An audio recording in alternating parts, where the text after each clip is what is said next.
आज के मुख्य समाचार। सुख सम्मान निधि योजना के तहत पात्र महिलाओं को जल्द मिलेंगे 1500 रुपए प्रति माह। कंडक्टर यूनियन के प्रधान प्रीत महेंद्र जी ने प्रेस को संबोधित किया। अंतर्राष्ट्रीय महिला दिवस पर भारत की बेटियों ने रचा इतिहास। एशियाई महिला कबड्डी चैंपियनशिप जीती। शिमला विधानसभा बजट सत्र से पहले बैठक, अध्यक्ष कुलदीप पठानिया ने की चर्चा। बजट सत्र से पहले उद्योग मंत्री हर्षवर्धन चौहान की विधानसभा अध्यक्ष से मुलाकात। अब समाचार विस्तार से। हिमाचल प्रदेश के मुख्यमंत्री सुखविंदर सिंह सुक्खू ने शनिवार को अंतर्राष्ट्रीय महिला दिवस के अवसर पर शाहपुर के चंबी में आयोजित एक भव्य समारोह में बड़ी घोषणा की। उन्होंने कहा कि इंदिरा गांधी प्यारी बहना सुख सम्मान निधि योजना के तहत सभी पात्र महिलाओं को प्रति माह 1500 रुपए की वित्तीय सहायता जल्द ही प्रदान की जाएगी। मुख्यमंत्री ने इस अवसर पर विभिन्न क्षेत्रों में उत्कृष्ट सेवाएं देने वाली महिलाओं को सम्मानित किया और महिलाओं के सशक्तिकरण की दिशा में सरकार द्वारा उठाए जा रहे कदमों को रेखांकित किया। उन्होंने कहा कि आंगनवाड़ी कार्यकर्ताओं, मिनी कार्यकर्ताओं एवं सहायिकाओं का मानदेय हर साल बढ़ाया जा रहा है, जबकि पिछली सरकारों में यह बढ़ोतरी सिर्फ चुनावी समय में की जाती थी। इसके अलावा मुख्यमंत्री ने पुलिस भर्ती में महिला आरक्षण को 20% से बढ़ाकर 30% करने की घोषणा की, जिससे प्रदेश में महिलाओं के लिए अधिक रोजगार अवसर सुलभ होंगे। मुख्यमंत्री ने यह भी कहा कि प्रदेश सरकार नशे के खिलाफ सख्त कार्यवाही कर रही है और इसमें संलिप्त सरकारी कर्मियों पर विशेष निगरानी रखी जा रही है। उन्होंने भरोसा दिलाया कि सरकार महिलाओं के सामाजिक और आर्थिक सशक्तिकरण के लिए निरंतर प्रयासरत है और इंदिरा गांधी प्यारी बहना सुख सम्मान निधि योजना के तहत महिलाओं को प्रति वर्ष 18,000 रुपए प्रदान किए जा रहे हैं। मुख्यमंत्री सुखविंदर सिंह सुक्खू की इस घोषणा से प्रदेश की हजारों महिलाओं को सीधा लाभ मिलेगा, जिससे वे आर्थिक रूप से अधिक आत्मनिर्भर बन सकेगी। कंडक्टर यूनियन के प्रधान प्रीत महेंद्र जी ने आज प्रेस वार्ता के दौरान सरकार का धन्यवाद किया। उन्होंने बताया कि सरकार ने उनकी यूनियन की प्रमुख मांगों को पूरा करने का आश्वासन दिया है, जिससे कर्मचारी वर्ग को राहत मिलेगी। यूनियन के सदस्यों ने इस घोषणा पर खुशी जाहिर की और उम्मीद जताई कि जल्द ही इन आश्वासनों को जमीनी स्तर पर लागू किया जाएगा। उन्होंने सरकार से अपील की कि कर्मचारियों के हित में लिए गए फैसलों को शीघ्र लागू किया जाए, ताकि वे बिना किसी परेशानी के अपने कर्तव्यों का निर्वहन कर सके। सर्वप्रथम मैं बधाई देना चाहूँगा अपने चालक भाई और परिचालक भाई जो इकट्ठा हुए और जिसके दम पर जो है माननीय उप मुख्यमंत्री महोदय जी ने हमें कल बुलाया। वो आपका वो था रुतबा था जिससे जो है मुख्यमंत्री जी ने उप मुख्यमंत्री जी हमें बुलाया और हमारी मांगों के ऊपर चर्चा की। सर्वप्रथम उन्होंने जो नाइट ओवर टाइम का था वो कहा है कि मैं आपको 10 करोड़ जो है दे रहा हूँ, जो 31 मार्च से पहला जो है आपके खातों में बढ़ जाएगा। उसके बाद उन्होंने माननीय प्रबंध निदेशक महोदय जी को कहा कि जो इनके और इश्यूज है उन्हें कल छुट्टी वाले दिन भी बैठ के इनको जो है सुलझाया जाए। मैं आपके चैनल के माध्यम से बता देना चाहता हूं कि आज हम 11 बजे बैठे और 2-2:30 बजे तक हमारा ये चला। उसमें हमने मुख्यतः जो कंडक्टरों की मांग थी वो वेतन विसंगति की थी। मैं बधाई देना चाहता हूं परिचालकों को कि आप इकट्ठा हुए और माननीय प्रबंध निदेशक महोदय जी ने जो हमारा पंजाब का स्केल है उसके ऊपर एक कमेटी गठित की है और जो हमारे कागज़ हैं वो सारे मांग लिए हैं और उस पर एक जो है कार्यवाही आगे चल पड़ी है। और उसके बाद हमारा जो कंडक्टरों का जो था कि जो पैसेंजर की जो है वो जिम्मेवारी फिक्स की जाए टिकट लेने के लिए, उस पर भी बहुत गहन चर्चा हुई और उसमें भी उन्होंने माना है कि हम एक ऐसा वो निकालेंगे कि जिससे पैसेंजर जो है उसके लिए वो लाइबल हो, वो उसकी जो है पेनल्टी पैसेंजर दे जहाँ पे कंडक्टर ने पैसा ना लिया हो। और इसके बाद भी बहुत से इशू थे, फ्रंट सीट का इशू था उस पर भी माना है और जो रात्रि हमारा ठहराव होता है उस पर भी माना है कि रात्रि में हमें जहाँ पर भी हम जाते हैं वहाँ पे जो है एक मुकम्मल इंतज़ाम होना चाहिए प्रधान की तरफ से, उस पर भी चर्चा हुई है।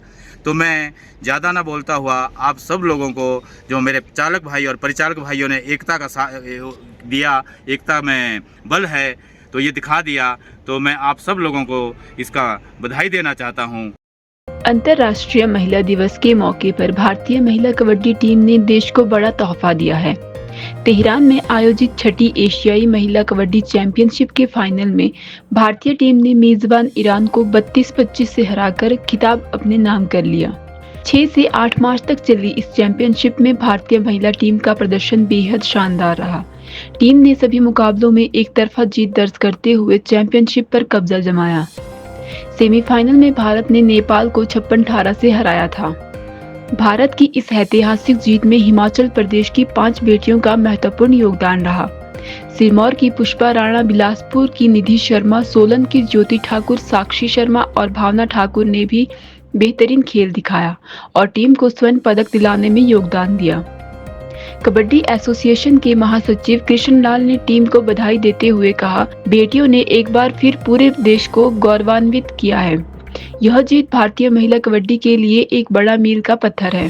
भारतीय महिला कबड्डी टीम की इस शानदार जीत के बाद देश भर में उन्हें बधाइयां मिल रही है।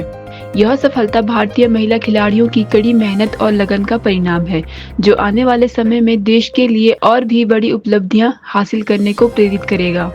शिमला में बजट विधानसभा सत्र शुरू होने से पहले पक्ष विपक्ष और अधिकारियों की अहम बैठक हुई। बैठक के बाद विधानसभा अध्यक्ष कुलदीप सिंह पठानिया ने मीडिया से बातचीत की। उन्होंने सत्र की सुचारू रूप से संचालन और लोकतांत्रिक प्रक्रिया को मजबूती देने पर जोर दिया। सत्र के दौरान महत्वपूर्ण मुद्दों पर चर्चा की उम्मीद है। जैसा आप जानते हैं कि आज सर्वदलीय मीटिंग जो थी वो विधानसभा में हमने रखी और अभी हमारे यहाँ 2 ही दल हैं, कांग्रेस पार्टी और भारतीय जनता पार्टी, और इन्हीं दोनों दलों से चुने हुए माननीय सदस्य हैं। तो नेता प्रतिपक्ष माननीय श्री जयराम जी और पार्लियामेंट्री अफेयर मिनिस्टर माननीय श्री हर्षवर्धन जी और सुखराम चौधरी जी जो व्हीप हैं भारतीय जनता पार्टी की चीफ व्हीप, और डिप्टी चीफ व्हीप केवल सिंह पठानिया, ये 4 ही सदस्य हैं इसमें। तो सारे आए और जो आशंकाएं आप व्यक्त कर रहे हैं वो आशंकाएं निराधार हुई। जैसा मैं कह रहा था आपसे कि अगर कोई व्यक्तिगत पर्सनल एंगेजमेंट्स या कोई ऐसे कारण हों जो पिछली बार हुआ था, और अभी मेरी दूरभाष पर भी सभी से बात हुई है और आज की मीटिंग में सारे उपस्थित हैं, बड़े सौहार्दपूर्ण वातावरण में अभी हमने चर्चा की है और पूरा जो कैलेंडर है विधानसभा का उस पर चर्चा हुई है और डिस्कशन में 2-3 इश्यूज आए हैं जो माननीय नेता प्रतिपक्ष की तरफ से, विशेष रूप से जो होली के बाद जो सैटरडे वर्किंग डे है उसमें अभी तक सहमति है दोनों दलों की। अभी बिजनेस एडवाइजरी कमेटी में भी मीटिंग हो गई कि अगर दोनों दलों में सहमति होगी तो सत्र का जो समय है, क्योंकि हमने पर्याप्त समय सभी सामान्य सदस्यों को मिले अपने विचारों की अभिव्यक्ति करने के लिए, इसलिए वो 4-4 दिन का समय हमने रखा है। तो वो चर्चा जो है 3 दिन में कंप्लीट करने के लिए हाउस को एक्सटेंड करना पड़ेगा। तो वो जो है हाउस के पास ऐसी जो है क्षमता है वो किया जा सकता है। तो अभी दोनों दल अपने अपने नेताओं से और अपने मान्य सदस्यों से चर्चा करेंगे और कल बिजनेस एडवाइजरी कमेटी के माध्यम से निर्णय लेकर मान्य सदन में ही अप्रूवल उसकी होगी। तो यही एक विषय आया है और बाकी हाउस अगर बिजनेस हुआ और तो उसको एक्सटेंड भी किया जा सकता है, ये भी एक सुझाव आया है। तो उसमें माननीय हमारे हर्षवर्धन चौहान जी ने सहमति प्रकट किया कि अगर कोई विषय होंगे तो हाउस को हम एक्सटेंड कर सकते हैं। 28 को ख़त्म हो रहा है, 29-30 को भी हो सकता है, तब भी सैटरडे ही वर्किंग डे है।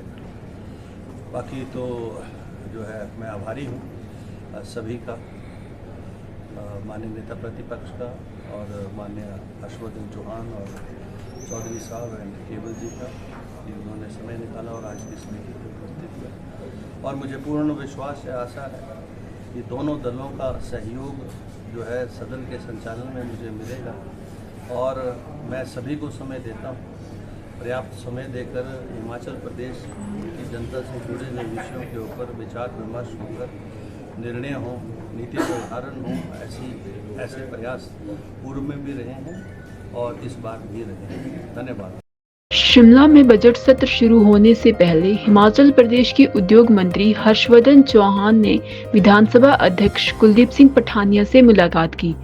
बैठक के बाद मंत्री हर्षवर्धन चौहान ने मीडिया से बातचीत की और आगामी सत्र को लेकर चर्चा की। गाँव के अनुरूप जो है सर्वदलीय मीटिंग रखी है और हमें खुशी है आज हमारे पूर्व मुख्यमंत्री जयराम जी और चीफ विप भाजपा के श्री सुखराम चौधरी जी ने भी जो है इस मीटिंग में भाग लिया है और विस्तृत रूप से हर पहलू पे हमने चर्चा की है किस तरह से इस सदन का संचालन जो है वो स्मूथली चले।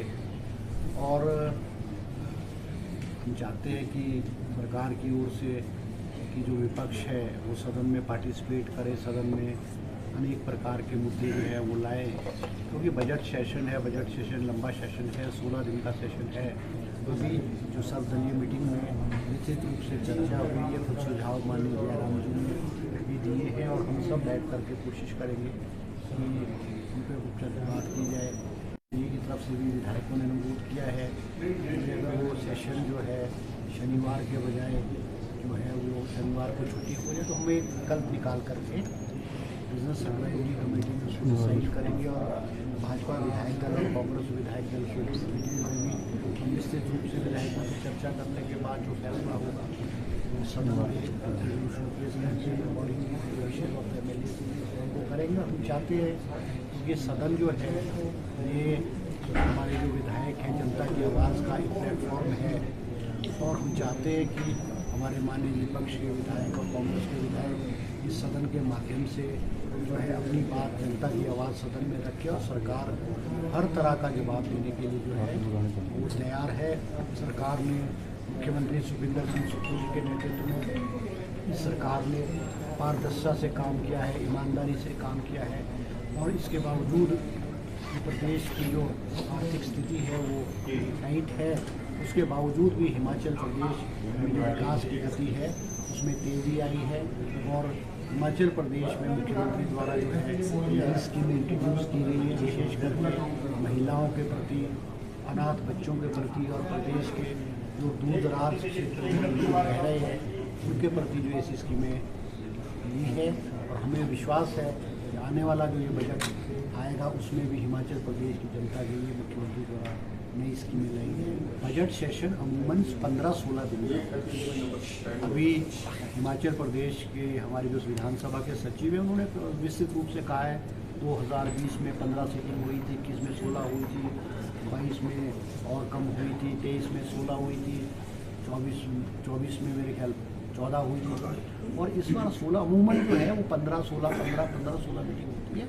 और इस बजट सेशन में सभी विधायकों को, क्योंकि बजट पे भी हर सदस्य बोलता है, 4 दिन बजट पे सदस्य बोलेंगे, 4 दिन गवर्नर एड्रेस पे बोलेंगे और फिर कट मोशन सबसे बड़ी बात होती है बजट सेशन में। जो कट मोशन है, कट मोशन विपक्ष के विधायक ही सरकार के और डिपार्टमेंट के खिलाफ कट मोशन पेश करते हैं, तो 3 दिन और जो विपक्ष के सदस्य हैं उनको बोलने के लिए जो है वो और ज़्यादा मौका मिलता है। और इस बजट सेशन में आपको कोई लिमिटेशन नहीं है, जैसे आपका मॉनसून सेशन है, विंटर सेशन है, उसमें एक इशू आ जाएगा, चाहे लॉ एंड ऑर्डर आएगा तो आपको लॉ एंड ऑर्डर पे बोलना पड़ेगा। मगर गवर्नर एड्रेस और बजट पे तो आप हर डिपार्टमेंट के बारे में, किसी भी इशू के बारे में आप सदन के अंदर बोल सकते हो, क्योंकि वो बजट में और गवर्नर एड्रेस में हर चीज़ कवर होती है। और स्पेसिफिकली कट मोशंस तो आपके डिपार्टमेंट है, चाहे लॉ एंड ऑर्डर है, चाहे हेल्थ है, चाहे PWD है, चाहे IPH है, उस पर स्पेसिफिक आपको 3 दिन कट मोशन के माध्यम से उन डिपार्टमेंटों के बारे में उनकी त्रुटि है, उनकी कमी है, उनकी गलतियां हैं, किस तरह से सुधार हो, वो कट मोशन के माध्यम से माननीय विधायक, विपक्ष के विधायक अपनी बात को रख सकते हैं और सरकार उनकी बात, माननीय विधायक क्योंकि एक्चुअल फील्ड में मौके पे जो चुना हुआ प्रतिनिधि है, चाहे वो विपक्ष का है चाहे सत्ता का है, उसको अपने चुनाव क्षेत्र के बारे में वास्तविक जानकारी होती है और सदन के माध्यम से, विधायक के माध्यम से सरकार को एक्चुअल पोजीशन पता लगती है। और हम चाहते हैं कि हम सदन के माध्यम से एक्चुअल और फैक्चुअल पोजीशन में सामने आए हम उसको दुरुस्त करने की कोशिश करेंगे, उसको ठीक करने की कोशिश करेंगे और हिमाचल प्रदेश में विकास की गति और बढ़े। विपक्ष तो आज सर्वदलीय मीटिंग में आए हैं, हम उम्मीद करेंगे सदन में वो पार्टिसिपेट करें, अपनी बात को सदन में रखें और सरकार उसका जवाब देगी। कोई सदन से वॉकआउट करके बाहर जाना भी एक पॉलिटिकल सिस्टम, डेमोक्रेटिक सिस्टम का एक अंग है, मगर आप अपनी बात रखें और बाहर जाएं और सरकार की बात ना सुने, मुझे लगता है ये तर्कसंगत बात नहीं है। हम उम्मीद करेंगे सदन में बात रखें, हम सरकार का जवाब देंगे, अगर कहीं त्रुटि गलती कमी होगी हम उसको दुरुस्त करने की कोशिश करेंगे।